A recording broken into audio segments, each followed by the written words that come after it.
Hi. Spend a few moments with Portsmouth detective Rochelle Jones, I'm thankful for every person who's ever even crossed my path. and you'll see how well known Oh, hi.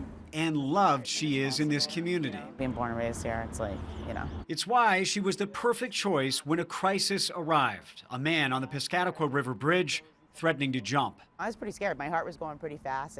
I mean, the bridge was filled with, lights and different cruisers, and the fire department was harnessing and gearing up, and so it was quite the scene. The call was personal for Detective Jones. As a rookie cop 20 years ago, she raced to a different bridge in the city for a suicidal man.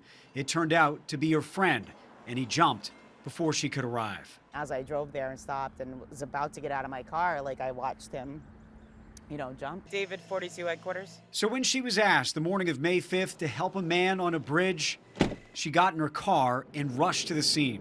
By the time Detective Jones had arrived at the bridge, the man had already jumped to that green catwalk just about 5 feet below and was refusing to come back up.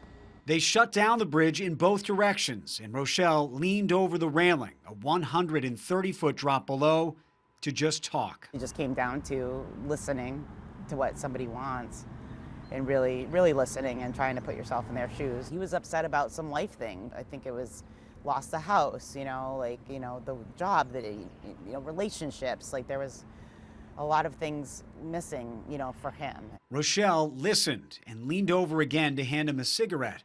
Finally, after 4 hours on the edge, he moved. And I'm like, you still with me? I'm like, I'm not going anywhere. We're gonna do this together. I'm not gonna leave you, Just all you gotta do is come up and get in my car. And I turned to talk to somebody, and out of the corner of my eye, I saw him walk right over and just boom, boom, boom, came up the ladder. He walked right to my cruiser, drove him to the hospital in Maine, and he got out of the back seat and he gave me a hug, which was really great, great feeling. He's now getting treatment. Detective Jones is checking in with him regularly and says she's learned we can all be a bridge to one another. It's a lot of talking about active listening, really, really listening to somebody, listening to their needs. Leah Martin, WBZ News.